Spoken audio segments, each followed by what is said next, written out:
Have you heard about Bill C9 or Bill C63? So Bill C9 is titled the Combating Hate Act, which sounds good, but we've already had anti-hate laws enshrined in our Canadian law forever. Now Bill C63 labels parts of the Bible as hate speech.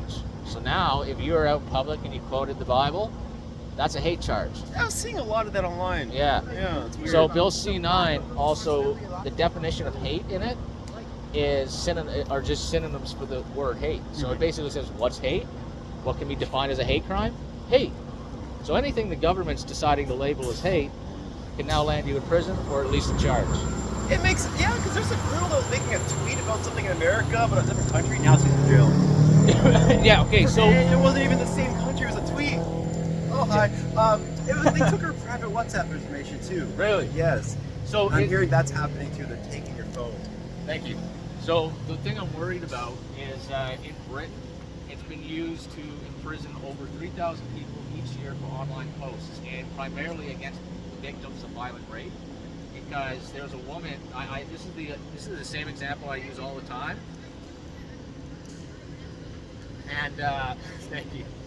And there's a woman, she was raped, and so during the court trial, her assaulters were about to get off pretty much, were very light. She stood up and she called them a fucking pig because they called her repeatedly, raped her repeatedly. She got 3 years in prison. Another guy got 2 years. A year prior, a man got 2 years in prison for an online Facebook post that said, "I don't want my tax dollars going to illegals that rape our children." Yeah, and now he got 2 years in prison. And it's very difficult to convict rapists in that country now. It's now a rape capital. So now there's a lot of it's called rape tourism that's going on, and so it's very dark. So it's scary that the same laws that have allowed that to take place are now coming into effect here. So basically, what we're doing is we're going around trying to get people talking about it, and hopefully we can try and get it repealed. Because there's civil unrest now in that country, and we don't want that to come here. You know what's funny? Because now when I'm texting my friends, I'm second guessing myself. And I even privately talk to my friend. And it's not even crazy, but just whatever, between your friend. And I'm now clicking the X button now. I'm like, am I going to show up in court? Yeah. Now I'm scared myself, and it's not even fully here yet. So I mean, okay, it's a little too much information, but now even that incognito search ain't even incognito. Well, yeah, we all know that. But also there's a brain fart. What was I gonna say? I'm forgetting it.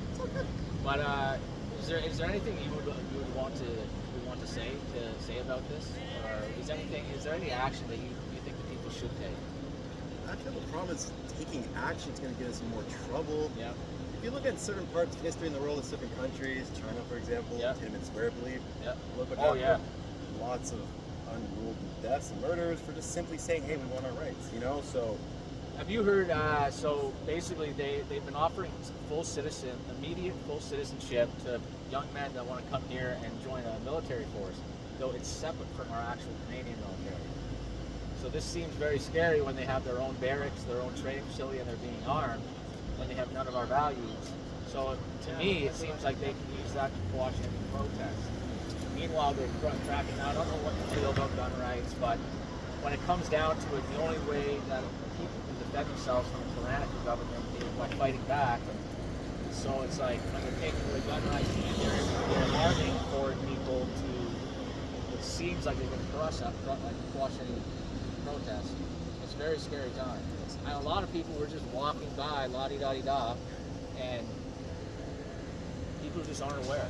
So it's nice you gave me some new information on what I've learned. So I'm kind of glad you stopped me. I was not that aware of England, Britain.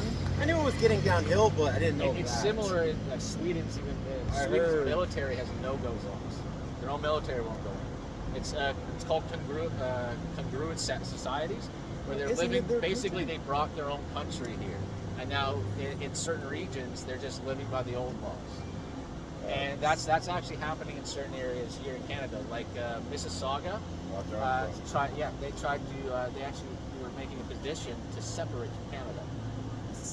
Yeah, this is Okay, Saugus. I didn't hear about that. That's Then crazy. in Brampton, now I could get in a lot of trouble for this, but in Brampton there's now organized Indian crime gangs that have been threatening and shooting up the Peel Regional Police. They actually threatened the Peel Police, saying that we've got 1,000 foot soldiers all willing to shoot you.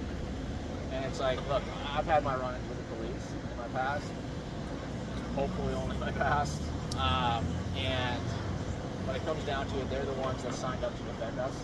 Whether they all do or not, I don't know. But you're not going to call somebody on the street to come to your house when someone's breaking in and shooting you. So I think we've got to stand behind them. So I don't know. I'm trying. So I've got a channel called Duty Bound. I've also got a channel called Common Ground Canada. I'm trying to get funding for an outreach program. So if you want to be a part of that, that'd be great. Or if you just want to start your own thing, that'd be great. I encourage it. I implore it.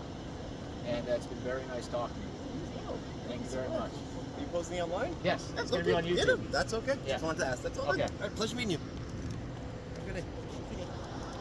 That's Duty Bound Out. Thank you very much. Have a great night. Duty Bound Out. This is Charles, the cameraman. Oh yeah. Thank you guys and have a great night and be blessed.